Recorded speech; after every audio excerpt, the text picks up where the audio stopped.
Hi, I'm Hunter Watkins. I'm the Director of Operations and Head Golf Professional here at Marine Park Golf Club in Brooklyn, New York. And you're probably wondering, what's this banana doing holding the guitar out on the driving range? I'm gonna tell you, music and sound can make you play better golf. What kind of a sound can make you play better golf? I like that question. What kind of a sound can make you play better? How about this sound? It's like the old Zorro thing from back in the day. It's like a whooshing sound, but it really means energy. It really means flow, and it definitely means power to your golf swing. We all could use a little more power in our golf swings. What we're gonna do is we're gonna talk about where we don't want it in our golf swing first. Then we're gonna talk about where we do want it. If I'm setting up to hit a shot, I don't want to move the golf club away from the ball like this. And you couldn't quite hear it on the tape, but it definitely made that whooshing sound away from the golf ball. We don't want to transfer from the backswing to the downswing with a violent move either. Watch this.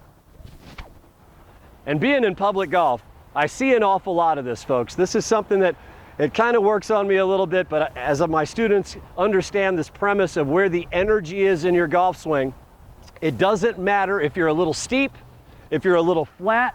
If you get the energy right in your golf swing, you're going to play better golf. And that's what I'm talking about. We're not building a cookie cutter swing for everybody. Everybody's going to swing a little bit differently.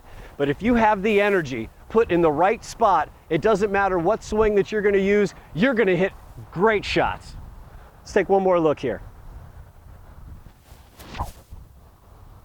Now, I'm not even left-handed, but that feels dynamite just because I had my energy in the right spot, going towards the target, not behind the ball, not changing direction, but only as you go to the target is where your chi, your energy, your sound, your whoosh comes into play.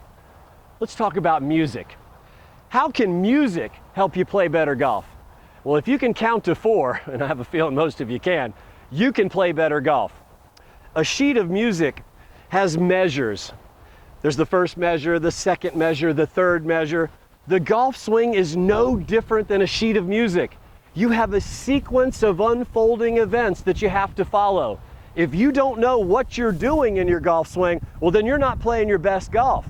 If we know what takes place in order in the golf swing, you will play your best golf. Let's take a look at this.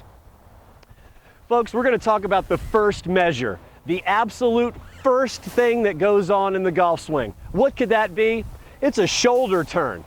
And it's one of the simplest moves, but yet it gets overlooked a lot of times as far as its importance in the golf swing. It is creating the torque that you need to play better golf. Let's take a look at what a shoulder turn looks like here. Take a look right up in here. We're going to turn like this and get our shoulder down to the golf ball. That move is so important, and a lot of amateurs do something like this. They pick that golf club up with their hands and their shoulders are not even a part of your golf swing. That's number 1. In fact, if I had an editing department, we'd put a big number 1 flashing right over here. As we turn our shoulder like this, you can just see a big 1 right up above my head. As we lift the club into position, that's the second move. So you'd see a number 2 flashing above my head here. This is absolutely imperative. In fact, what does that look like at home, guys? Take a look at this. Turning, lifting. Does that look like a decent position to strike a golf ball from? I bet it does. Let's get to the magic move. Back in the day, Jack Nicklaus, Golf My Way, 1970s, his magic move from the top of his swing, this is a critical area, the top of the swing, he would put his left heel back onto the ground before allowing the club to transition and hit the golf ball. The Nicklaus magic move and the Marine Park magic move are completely different. Here at Marine Park, we teach that when you've completed your turn, when you've completed your lift, you let the club fall back into position. This is something that is very hard to do because it's an inaction. It's almost like this club is going to fall with its own weight. You're not doing anything except for letting the club fall. It's exactly what the magic move in the modern golf swing is all about. When you get to the top of your swing, and this is something that bothers me or has bothered me for a long time. Golf Professionals magazine articles, everybody teaches you to clear out, jump over to your other side as your golf club is still up in the top of your backswing. I could not disagree more with this teaching. This is something that has been propagandized for the entire time I've been a golfer, which is an awfully long time. You get to the top of the swing and it's taught that you just jump out of your swing to try and hit that golf ball. I could not disagree anymore. Folks, I want you to go like this. We're going to complete a turn. We're going to complete the hinge or lift move. And we're going to let that club fall only with its own weight just into position. And when I say just into position, if you feel the golf club move down, you've done enough.